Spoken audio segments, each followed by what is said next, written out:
Hey folks, this is Jason Lewis, the producer of the From the Shadows podcast. I just want to remind you about our website, fromtheshadowspodcast.com. We have a Facebook page. We would appreciate it if you like and follow. Also, join our discussion group on Facebook called After the Shadows. We have a Twitter feed. Please follow us on Twitter. It can be found with @podcast_from. Follow us on Instagram @From the Shadows Podcast. We have a YouTube channel. Go to the search bar at YouTube and put From the Shadows Podcast, and please subscribe to that channel. We are also on the Odyssey Radio Network, and we can be found there at odyssey1.com. We're still on the traditional podcatchers that everybody loves to listen to us on. We get a lot of feedback, so please rate the podcast and communicate with whether you're on Spotify, Stitcher, TuneIn, Apple Podcasts, Podbean, or Google Podcasts. We're there, and we appreciate it when you leave comments for us. We also have a Patreon page. It can be found at www.patreon.com/FromTheShadows. You can receive books, stickers, coffee mugs, and special content just for our Patreon subscribers. Check it out for yourself and see what packages that we have to offer. Well, that's all I have for you right now, folks, and thanks for being a part of the From the Shadows podcast family. So with that being said, let's get this episode started. So Howler, we're back for this week's episode, and I was kind of telling you we got some interesting responses to our Father's Day special. So I didn't really mean to make people cringe about some of those stories, but I guess they enjoyed hearing our how would I say, our misfortunes, right? Yeah. But I had one more getting stitches story that I'll share if you want to hear it. I think you should. I mean, I don't even know where to. If I start talking about stitches, I mean, I don't even know where to stop. But go ahead. So I'll tell this story, and then we'll get into your train of stitch stories that's rolling down the track.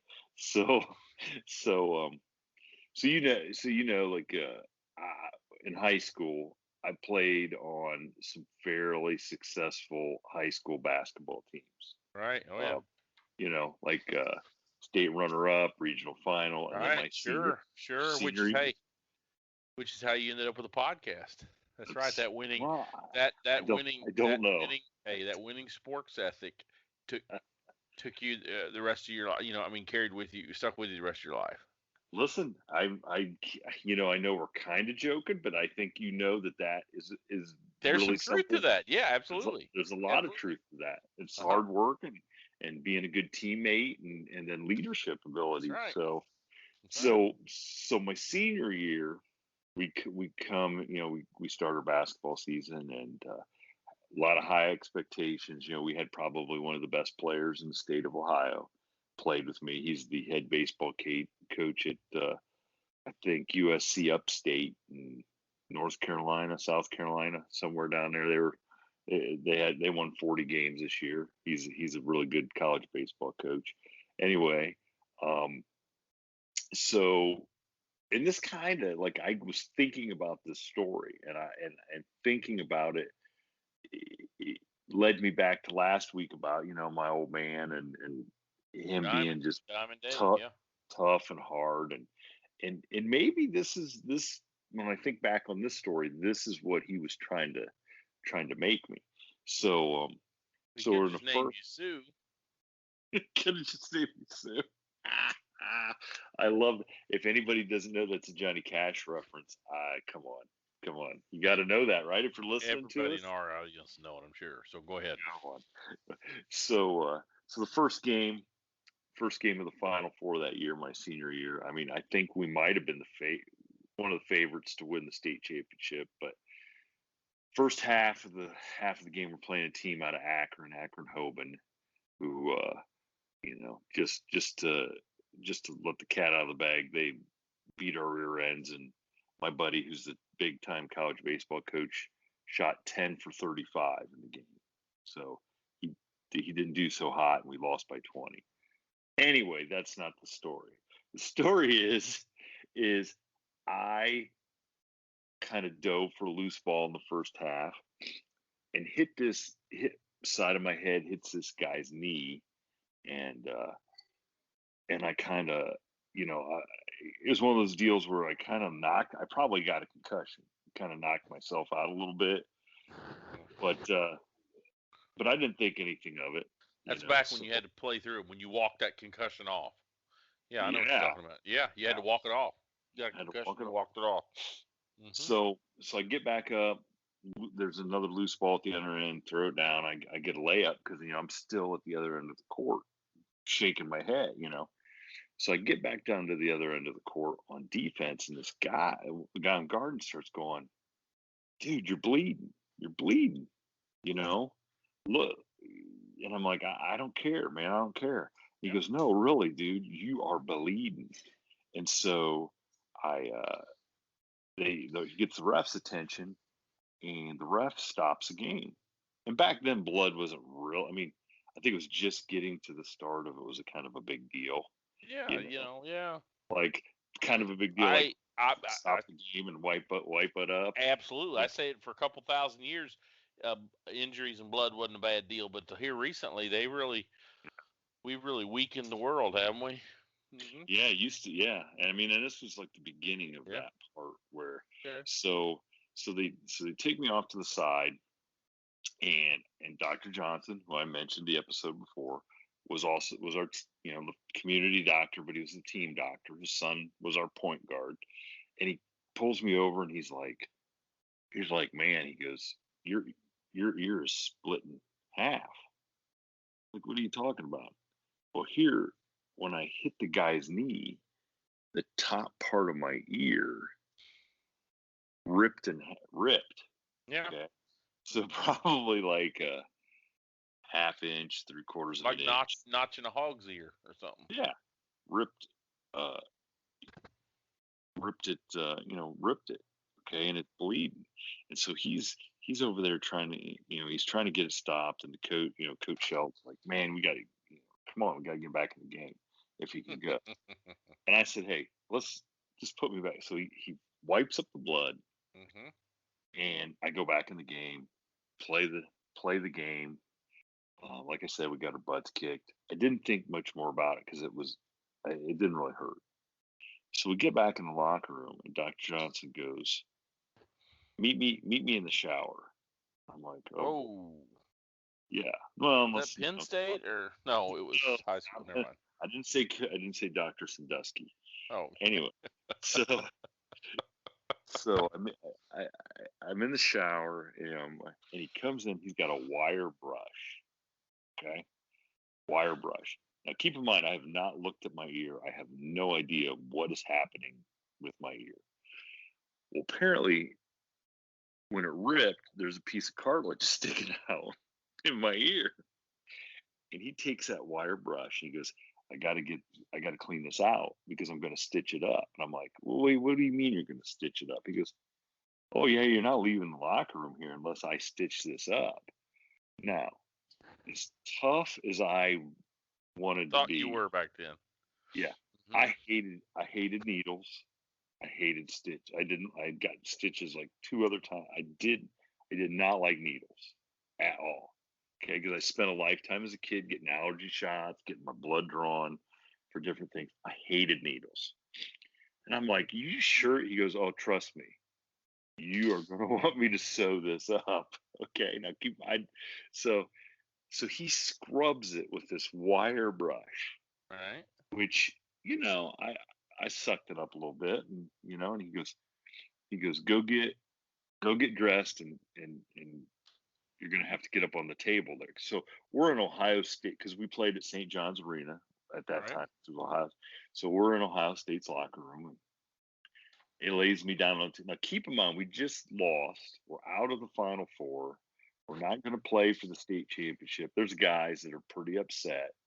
You know, they're kind of, there's tears. Just go ahead and say crying. They're Dudes crying. Some of these dudes are crying. Okay. That wasn't me. I wasn't, I always approach it. If you played as hard as you could and lost, you had nothing to be ashamed of. So, hey, it is what it is. That's the way life is. So he lays me down on the table and he goes, I'm going to have to numb your ear. I remind you, I hate needles. I'm like, no, you don't have to do that. And he goes, no, man. He goes, no, Grover. He goes, you're going to want me to numb your ear. I'm like, no, it's okay. He does it anyway because he knows better. He knows, like, I'm your dad. Like, I'm an idiot, okay? Well, I can't be saying, I don't know what I'm getting myself into.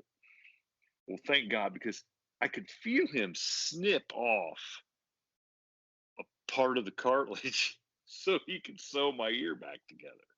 Okay. And so by now, everybody that was crying and upset and like tears in their eyes are standing around me at this table, watching me. They're laughing at me. They're making fun of me because I'm squirming. They're getting grossed out because they're snipping off part of my ear. Well, then he starts stitching it. Okay. And they're like, oh, well, guess what? He hits a spot that is not numb. Okay. Now, it's one thing when you start the process knowing how bad it hurts because you don't get numbed. You know what I'm saying? Like, if you just but when you're like comfortable not really feeling what's going on, and like, and then all of a sudden you do. I screamed, and I felt like I was going to rip the top of the table off because I was holding on to it. And those guys are laughing so hard at me that they completely forgot that we just got our butts handed to us by 20 points. And we get done, and Dr. Johnson never flinched. And I sat up on the table, and he just is kind of admiring his work a little bit. And he looks and he goes, "You know what, Grover? I should have been a plastic surgeon. That's pretty darn good work." And every time I would be in his office or something, and he'd see me, he'd always grab my ear and take a look at it. And he goes, that's some of my best work I ever did. I knew I should have been a plastic surgeon. So how many stitches did he put in there? Oh, it had to be 7 or 8, maybe. And I will tell you, other than there's like a little notch, like you said, like a pig, the notch of pig's ear. You can't tell. Like, it's my left ear. I'm feeling the notch right now. So the cartilage on the out, where that notch is this part that he snipped out, and I can fit my index finger in that. So that's a pretty good size piece of cartilage he snipped out of there, Right. So there you go. When you were telling that story about your dad, and he got to the end of that, and he's like, "Hey, whatever. If I say don't numb my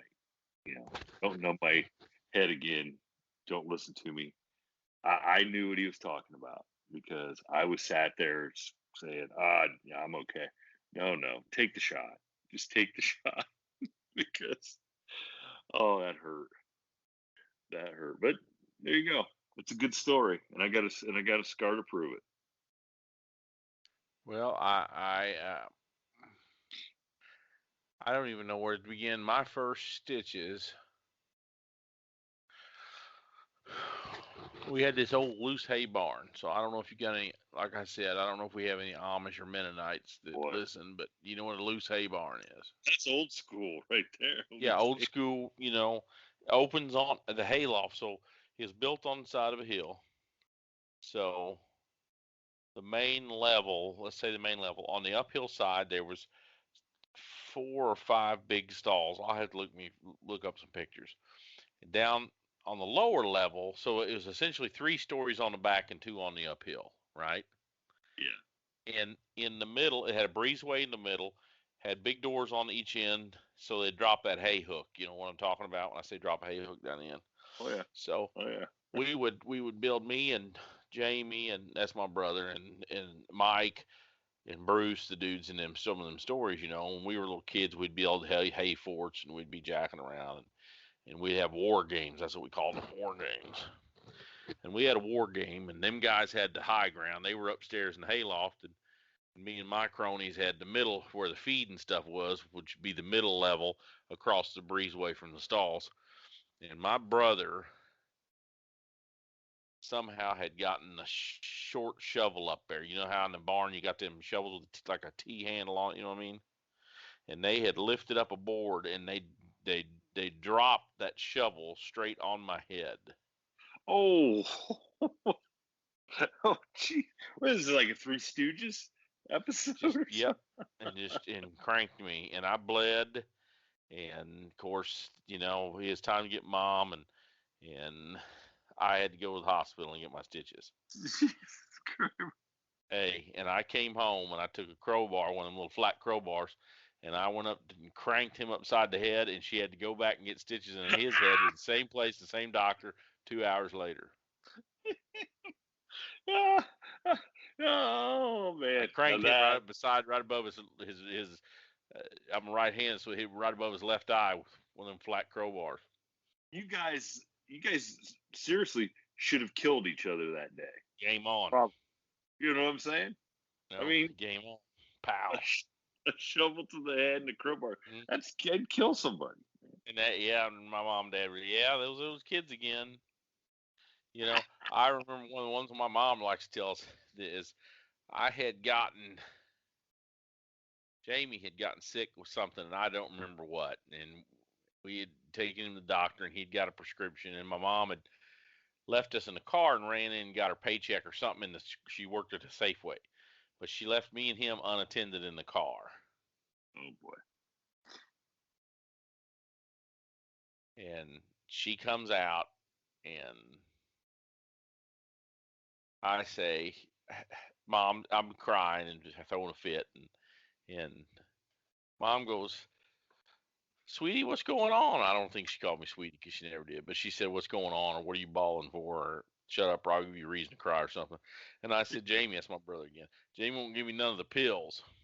Well, he had ripped open his prescription at the top. You know, it come in a little plastic paper bag. Well, he knew it was his, right? Yeah. So he got that prescription open. He had got the bottle open. He had started taking all those pills, and he wouldn't give me any. So I ratted him out. So we had to drive her back over to the hospital and use that charcoal, whatever, pump his stomach out. I think it was just amoxicillin pills or something. I don't remember what it was. Yeah, I don't think. I mean, it was kind of a big deal, but I don't think it'd have killed him. I mean, obviously, because he's still alive. I mean, I was at his house yesterday, so I talked to him on the phone today, so he's. Well, that's why you can't leave kids unattended. Well, now you can leave kids unattended. They never even look up from their cell phones. I tell you, oh yeah, you know, we didn't have cell phone. We had a bass boat. I ever tell you that, my old man, we had a bass boat. Me and my dad was talking about it the other day. And when I was in the legal age to drive a boat at that time in Missouri was 12. Dear God. Motor. Okay. Uh-huh. Like an outboard motor? Yeah, so I had this, and it wasn't a night, you know, it was an old, what they call bomber style, but your bass fishermen, your listeners of ours will know what an old rounded in the front bomber, and had a 40 or 60 horse Mercury. And when I was 12 and 13 years old, I'd have one or two, three of my homies, whoever wanted to come with me, out driving around the lake. And I'm talking, if you Google up Truman Reservoir in the state of Missouri, you're going to see, I mean, it's a real lake. It's not like I'm jacking around in some buddy's pond. Yeah, I mean, it's 2 acre reservoir. It's not a 2 acre reservoir. No, it's 200,000 acres. I mean, it's a Corps of Engineers flood control project. I mean, it's a big lake, you know. It's like Lake Erie. I don't know how big Lake Erie is. I don't know about Lake Erie now. Well, now, you know, Great Lakes are a pretty big deal. Now, they're a whole different. You ever see all them haunted bad stuff that happens on the Great Lakes? I know. We were just up there last night. And what I never can figure out today, because I got a pretty nice bass boat now that's always has to be worked on. And I don't understand that. When I was a kid, we had a piece of junk that always ran. I mean, when 12 and 13-year-old kids are driving all the time, we never really maintained it, never worked on it, never done anything, and it always worked. And I got a big fancy metal flake 20-foot fiberglass boat that looks like $1,000,000 on the trailer, but it's a roll of the dice whether it's gonna, what's gonna go out now. It's gonna be a fuse. The electronics ain't gonna work. This is gonna quit. You just don't even know. But when we were kids, we had this old boat, and I'm telling you, we just take off, look after ourselves. But we had good. I was told, I was some of my classmates' parents kind of broached that topic one day. Do you think it's? I mean, does your parents think it's safe? Does your mom know your dad lets y'all go out like that? And I said, oh, you don't understand. We come from tough, and we didn't use the term DNA, but we come from tough stock, lady. I mean, we're gonna be tough. We're gonna be tough. And she said, well, I know your dad, but I don't know your grandpa, your dad's dad. What? Because the community we lived in was a tight Catholic community, and we were one of the first non-Catholic families to move out there in the mid-70s. And I said, well, my dad really didn't like to talk about it because my grandpa just passed away. He was Elvis Presley. She said, do what? And I said, yeah, oh yeah. Yeah. Dad doesn't like to talk about it because he just abandoned my grandma, but yeah, Dad says his real daddy's Elvis Presley. So when this gal come back, brought me home or whatever, running my old man, and kind of confronted him a little bit, he had to get me and my brother, my big brother Jamie, and together, and he said, hey, I got a confession, you guys, before this goes too far. my daddy's really not Elvis Presley. And I said, well, why would you tell that all the time? And he said, well, most people don't know who my real dad is. So I wanted to pick somebody famous. And I said, well, who is? And he goes, well, he's actually Marty Robbins. So, but I was afraid you kids wouldn't know who that was. So, and I said, the guy that plays those cassette tapes you listen to, and he puts on Streets of Laredo. Yep, this is my daddy right here, kids. They met at a circus sideshow. Met your grandma at a circus sideshow, and he ran off. Mm-hmm. God. Oh, you guys never stood a chance, did you? Well, I don't know. I mean, that's the way it was in them days, back before social media. People, find out more stuff than they need to, ought to, but, yeah. Oh, I love it. I love it, Marty. We broke circling back to Stitches. I think Mike was on this one too. Remember when soda was in glass bottles? Remember it had, and you'd collect them for dimes or nickels. Remember them? Yeah. Of course. I mean, you had to carry like the 8-pack. Yes. Of Pepsi. Yes. I mean, you'd bring the bottles back to the store. Remember? Oh my God! Yeah, and there'd be like you'd hear the clinging of it. Yeah. And the grocery stores had the little roller conveyor belts. That's exactly right. So we had some kind of unintended child exercise going on in the yard, and we broke one of them, and I don't remember who broke it. I'm pretty sure Jamie, my brother. Anyway, I'm sure the older kids broke it, but we had these broken, and I mean it's real glass. If you're old enough to remember, I mean it's real glass. It ain't no Mickey Mouse glass. It's real glass. Oh yeah. Oh yeah. And we got to chasing each other, jacking around, and I stepped on the bottom, so it was like a glass bottle bottom with like just a eighth or a third or 16th of the side, but it was enough to flay my foot open. Like a last year's salmon, cut my tendons in my first 3 toes. So, of course, I go down, huh? God. I go down, and this foot of mine flops open, and I just remember Mike and Bruce and saying, "Oh my God, you got to call your mom." My brother Jamie was, "It's not that bad," and I just remember they going, "You can see the meat in there. You can see tenons or whatever, you can. So he had to go in and pick up the old landline and call Safeway and say, because the story, and ask the boss, and the boss got my mom, and they could tell, everybody knew, that's just what kids did. You stayed home back in them days, right? Oh yeah. And back in them days, summer school was for dunces. Now they let anybody go to it and all this other stuff. But anyhow, um, mom came and got me and had to go in there and get stitches, and my toe was messed up until 2001, when I got, the month before I got married. My wife, who works in a pretty big surgery center there in our hometown, she made me a specialist with a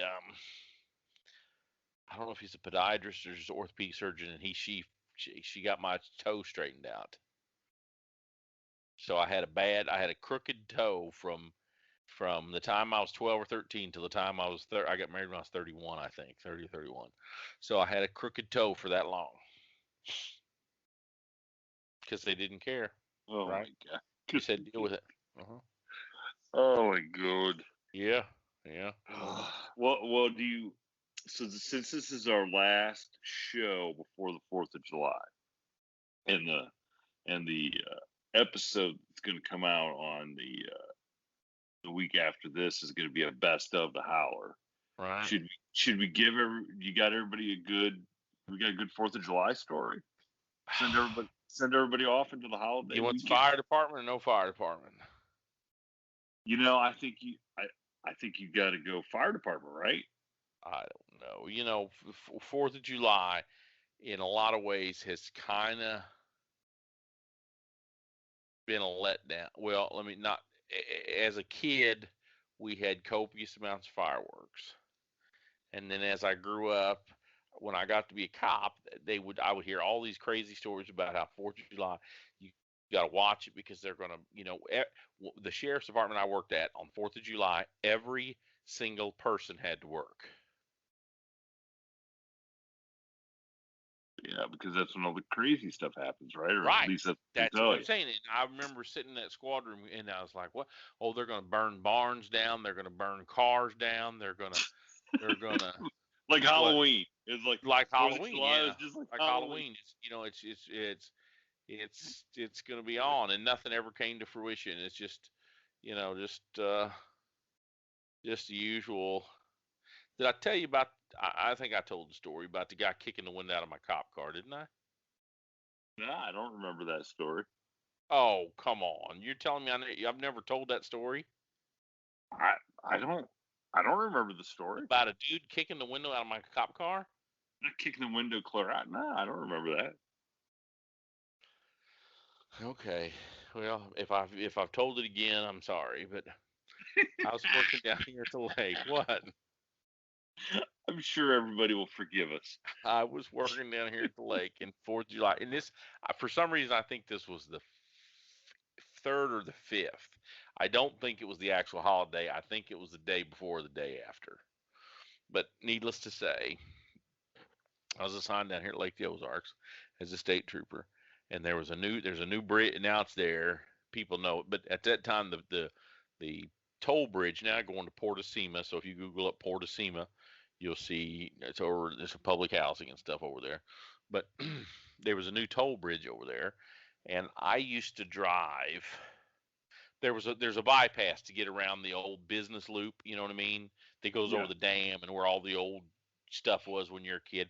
And I traditionally like driving the old business route because it reminded me when I was a kid, all the bumper cars and all the people.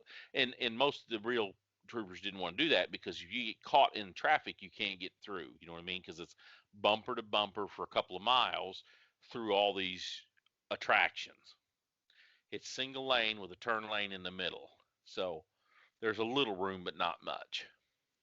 So I'm, cruising through, I'm bumper to bumper, just barely crawling. And I can hear this guy I work with. I could hear him on what we call, nowadays they got satellite trunking systems. Back in them days, they had low band VHF,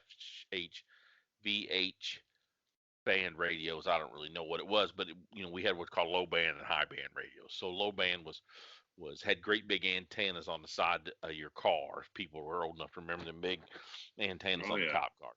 Yeah. So, but if you were fairly close, you would get bleed over. So even though he's on car to base, it sounds like car to car because I'm that close to him, if that makes sense. So I can hear him in what I perceive to be uh, an excited manner trying to call the troop. Well, the troop's not answering him right off the bat because what happens is, when you've got 150 guys working and just one or two people on radio in the daylight and a lot of traffic like that, you just got to wait your turn, and sometimes it takes a long time. You know what I mean? And about the third time he called the station and they didn't answer, I put it on car to car and I called him direct and I said, "Are you okay?" And he said, "Where are you at?" And I said, "I'm here at the dam." And he said, "Get over here now. I'm right across the toll bridge." So I jump out in the turn lane and turn on my red lights and siren and I'm only about 2.5, 3 miles from him, but it takes me 6 or 7 minutes to get over, 8 minutes. Now I don't remember. It takes me a little bit to get through all these people to get over there to him. And as I'm getting close, I turn my siren off, but I still got my red lights. So as I pull up, he's got at that time it was a new Ford Expedition. You sure I haven't told you this story? I don't. Listen. I don't. As of now, I do not. So it's like remember. an Eddie Bauer red and tan Okay, 97 no. Ford Expedition. Remember then they were the hot item? Oh yeah, those are sweet. And he's over at the driver's door. He's got his hat on and he's talking down. So I'm pulling up to the back. I pull up behind his car.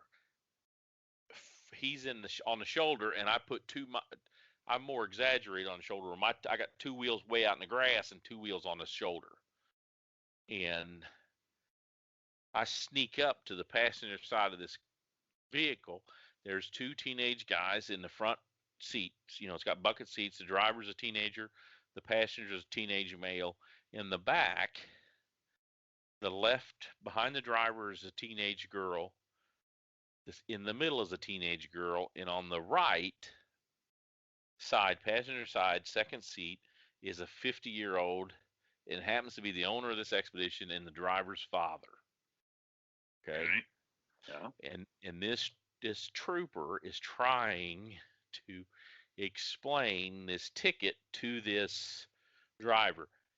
A signature is not admission of guilt. You're going to have a court date here in Camden County. You can take care of by mail.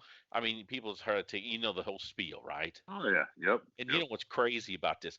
The trooper that's being so nice was a former Marine and a dude that could just rip the head off everybody in that truck without even thinking twice about it. You know what I mean? But yeah, and he's being polite, doing his yeah, job. well, he's just one of those guys that, some of those guys are so tough out there that they don't even project toughness anymore. It's not even, you know what I mean? They don't even have to act tough anymore, right? So, but every time he starts to go explain this ticket, all the windows are down. They're all got like swimsuits on. The two backseat passenger girls, they got these little two-piece bikini things but they got, like Umbro shorts or whatever and flip-flops on. Like they just got out of the pool or out of the water and they're trying to go back and they get pulled over. So as he's trying to explain his ticket, the dad in the back keeps opening the passenger side door. He goes to open the second passenger side door and he keeps telling the trooper, "I'm gonna kick your effing ass. I'm gonna do, just craziness. Screw you. Wait till I get out of this truck." And every time he opens that door a little bit, these teenage girls reach across him to pull the door closed. Does that make sense? Trying to keep him from doing Yeah, it. and I'm forming my opinion here. Now my buddy sees me walking up, but everybody in the car is looking out that driver's side window. They don't even see me standing there. Yeah, I got you. So he does it again. He goes, tells his trooper, "I'm going to kick your ass." Goes to open the door. The girls lean over him, pull the door closed. And I think I'm starting to get feeling that he's doing it to act like a big man in front of, kind of showing off to these girls, getting these girls to kind of lay across him while he's doing it. Does that make sense? You know? Yeah. Okay. Yeah. So As a 50-year-old man, though, it does not. it does not. sound Yeah, like it doesn't compute to me either. But to drunks at Lake the Ozarks, that's some of their thought process. Okay. Well, the third or fourth time he went to do that, when he opened that door, when he unlatched that door, I'd already had the outside handle and I pulled it all the way open. And when I did that, he gets extended out because his hand's still on the door latch, and I grab him and I just pull him straight out of that thing, face down, right into the side of the road. Bang! That makes in one fluid instant. Bang! And I got one cuff, two cuffs, and I stood up and I walked over to that back and stuck my head in that when I got my hat on too. And I said, "Does anybody else have anything to say in this truck?" And they're like, "No, officer, sorry, that's my dad, blah blah blah." What? Okay, go ahead, man. So, Go ahead. so I got a 30 seconds ahead of myself. So I got him on the ground. I get him cuffed. I get him up and I go put him in my car. Well, at that time, and I'm sure it's still this, the vast majority of Missouri State Patrol cars didn't have cages. So you put the violator in the front right passenger seat next to you. So Really? I put him in so I put him in the front right passenger seat of my car and I put my seatbelt on him. Then I walked up there and stuck my head in the window and says, "Anybody else got anything to say?" And they were saying no. And I said, "Okay, Steve, go ahead." That's his troop room. Steve, go ahead and give him the information. And I'm standing there watching this dude explain this ticket, and I can hear a siren coming, and that's our corporal, that's our boss rolling up because he knows something's going on, right? And I don't know why. I guess because when he was pulling up, I looked back. Remember, and so when I'm looking back, my car's directly behind this. Steve's car's behind this expedition. My car's behind him, and then my corporal's rolling up. But when I look up, I see this dude. He has gotten his feet. Now he's cuffed behind the back, but he's still in a seatbelt. But he's gotten his feet up on the dash, and he is kicking the front windshield out of my patrol car with his heels. Was he in flip flops too? No, he had like tennis shoes, kind of, just slip on. I think what he had was because I mentioned the other day to my son, he didn't know what I was talking about. Topsiders. Oh my My God! son was Like like, "What are you leather talking slip about?" on, leather Yeah, slip on. pre-dudes. Now they got these dude shoes, but back in the day, topsiders, right? Were Yeah. the kind of the slug shoe. So I got to my passenger side door at the same time Mike did, and he had his brand new pepper spray was the hot item. This is back before tasers, and he was shaking his pepper spray like a can of Raid. And I grabbed the door panel, and he said, "Open it up." And I said, "Dude, you can't spray it in my car." I had a brand new car, it had 1,000 miles on it, like 1,100 miles on it. So I opened the door and I pulled him out to the grass, and Mike lit him up with pepper spray. And if anybody's ever had it, man, tase me any day, but don't pepper spray me, because the taser goes away as soon as they click the button off, But that pepper spray, it gets in your face and your nose and stuff, and you're eating it, I mean, you're coughing and sneezing it for 6 hours. So we load him back in the car. We let the kids go. We load him back in the car, and I kind of pushed the windshield back down a little bit, because the rubber piece is coming around or whatever. And we drive and we take this guy to jail, Camden County Jail.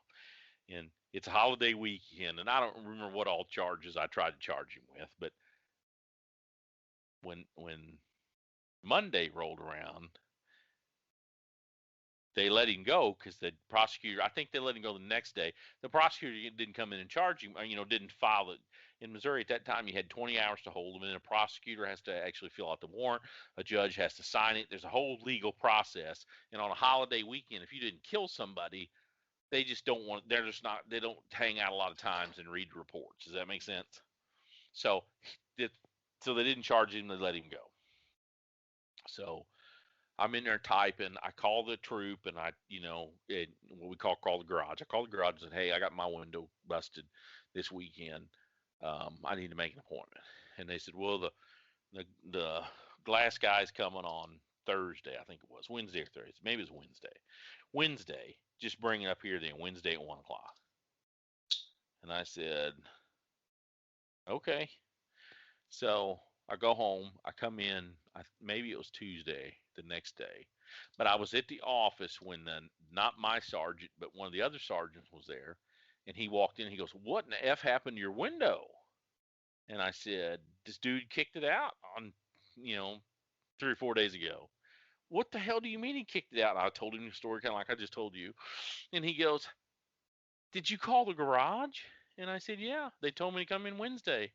"Are you effing kidding me? Did they not see your freaking window? I should put you out of service. You can't be driving that thing like that, dude. You'd write somebody a ticket if they showed up in a car like that." And I said, I don't know. The garage just told me to do it." And he goes, "And they didn't charge this guy?" And I said, "No." And he picks up the phone. He calls the prosecutor because he was that kind of guy. He just retired this last year. He retired as a captain. And he called and he calls the prosecutor by name. "Bob, what the hell's going on? Did you see, you know?" And essentially gets the guy charged, right? Gets the guy charged. And what I had left out in the story is when I ran the guy, after I arrested him and I ran the guy, he had a federal probation and parole warrant, or probation and parole hit. He was on federal probation for tax evasion. Big $1 million house down at the lake, big construction guy from Northwest Missouri, but a convicted federal felon nonetheless. But not that makes him a bad guy. I just lay in the framework. So this sergeant calls a prosecutor and gets a warrant for him. So he said, that was I think on Tuesday. He said, "You come back tomorrow when you leave the garage for you come back and see me." So of course I go up to the garage and there's like 7 or 8 cop cars all in a row. And the garage is right there at Jeff City, which is the state capital. So there's like dudes that drive the governor. There's 2 or 3 governor security cars. There's 2 or 3 captain cars. And I walked in the garage and I tell Nora, "Hey, what do you want me to do?" "Okay, you're next. Just park it at the end there and we'll get to you. You're like the 7th one in line or 9th one in line or whatever." So then the glass guy came in, walked over to the garage guy, Norm, and said, "Whose car is that blue?" And he said, "My badge number is 403. He said, "Who's that blue 403 back there?" And Norm goes, "Why?" And he goes, "Dude, the freaking window's kicked out of it." Because these guys are government security dudes and stuff. They're getting like rock chips fixed and stuff. They're doing little, I got a rock chip or I got a whatever. So they all walk back there and go, "What? You drove this thing for 3 days?" I said, "You told me to." "Well, you didn't tell us you got it kicked out." And I said, "Well, busted window where I come from is a busted window. You don't complain about a rock chip or a crack." So when you're dealing with these smaller counties, they don't have the resources to go get a lot of these prisoners, right? So when they have a warrant, they'll put it extraditable, adjoining counties only, or extraditable within 50 miles or 20 miles or something like that, right? So I'm sure they do the same thing in Ohio, right? Ask the judge; he'll know what I'm talking about. So the good news is they filed charges on us. I had an active warrant, but the bad news is I think the extradition was adjoining counties only or within 50 or 75 miles. I don't remember what it was, but he was safe up there in St. Joe, Missouri. And when this Sergeant Rick seen that, he tells the prosecutor, "What the hell is this?" And the prosecutor goes, "Well, we really don't have the money to go arrest him, bring him down here, but if he's got a place to lay, sooner or later he'll be down here and he'll get stopped and then they'll arrest him then." And Rick was like, "No, no, no, no, no." And the prosecutor's like, "Well, that's what you're going to get, man. We can't just," and he goes, "I'll take care of it. I'll take care of it." So we left the prosecutor's office, went back to our office. He picked up the phone. This don't mean anything to you, but it means a lot to dudes that I worked with that'll know, cops, people that know what I'm talking about. So he calls up to St. Joe, which we have troopers all over the state, right? He calls the troop headquarters for St. Joe, gets a trooper to go arrest this guy at his office and start driving him back. And they relayed him from trooper to trooper all the way back down 180 some miles, all the way back down there to get him in jail that night.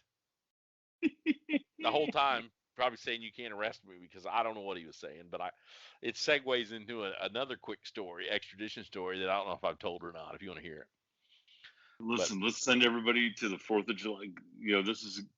Everybody's going to enjoy their 4th of July weekend that much more.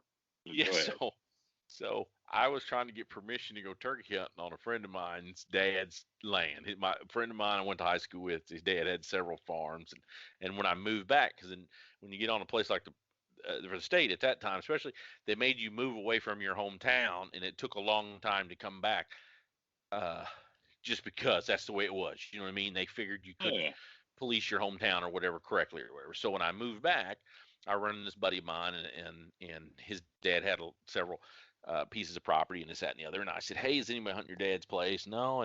And one thing looked, and he goes, well, and he said, Dad's kind of down on the cops. And I said, why? And he goes, well, he got 2 4-wheelers stolen and nobody will do anything about it. And I said, well, who stole them? So this guy tells me who stole them and where they at. And I said, how do you know that? And he goes, the neighbors got to talking. People talk, small town people, rumors. And so I said, did you tell the sheriff's department? And they said, yeah, but they can't really do anything about it. They said it was just rumors, and one thing led to another. So I said, okay. So I go back to the office and I run this guy, and I just transferred into this county.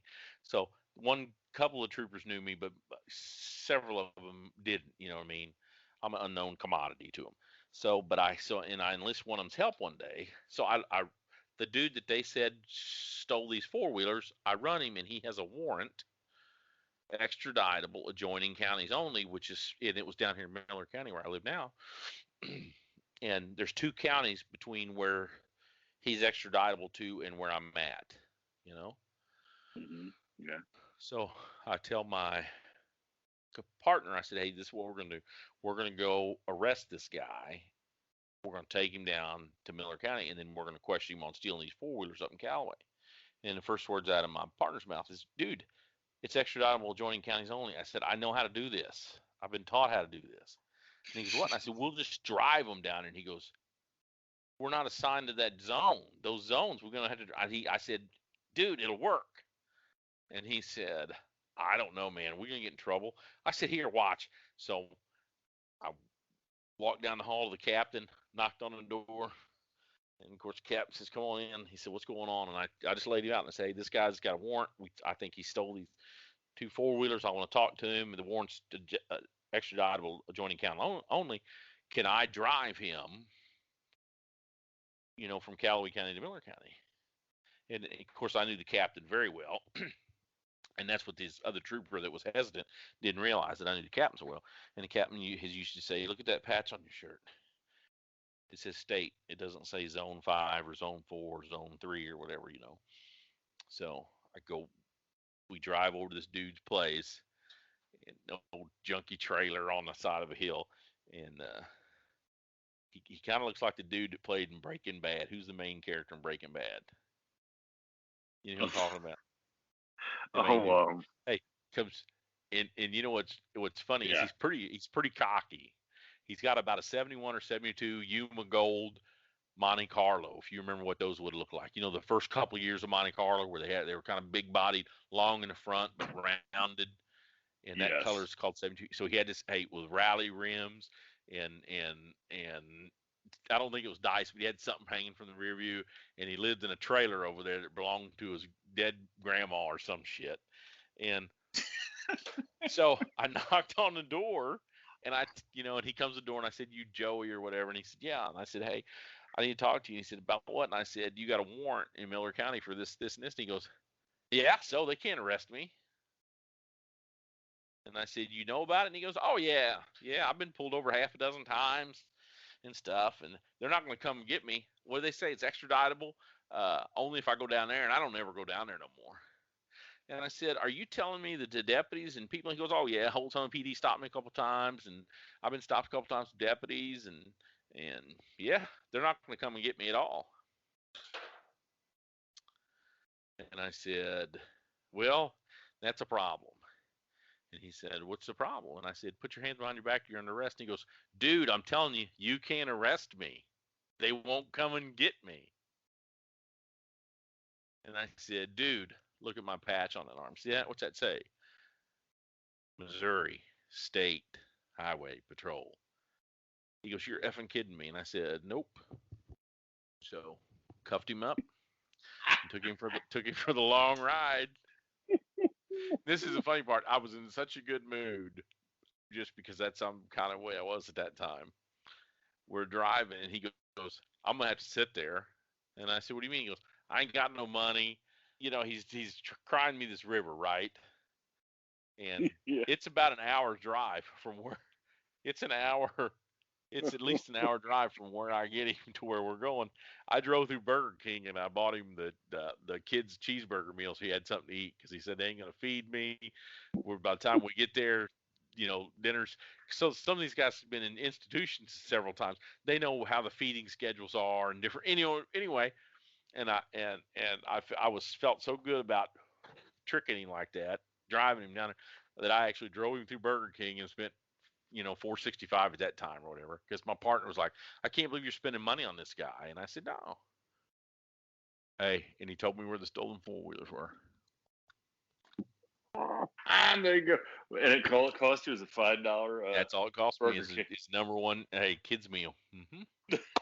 Hey, I was ordering it. I drove through the drive-through, right? Now I got my partner troopers in the back seat. He's up in the front right seat, and I'm pulling up to the window, and I'm ordering this cheeseburger with ketchup only, or however he wanted it. And this guy starts yelling, "It's for me, the prisoner, not the cops. Don't do nothing to it." He starts yelling into the order taker. You know what I'm saying? Oh my God! Thinking they're gonna spit on it because you're a police Because officer. they see the cop car. So when I get to the window, and he's cuffed. I get to the window, he goes, "You didn't do nothing, did you? It's for me. It's not for them." And they were like, "Are you serious?" I said, "Yeah, it's for him. You didn't do nothing." "No, we wouldn't do that." I said, "Okay. Here you go, bud." Well, hey, I hope everybody remembers that when they're eating their cheeseburgers at their 4th of July cookout. So Don't do nothing. Yep. That's the world we're in. Thank you for tuning in to this week's episode of the From the Shadows podcast. Until next time, never shy away from the darkness or what may be lurking in the shadows. We are out.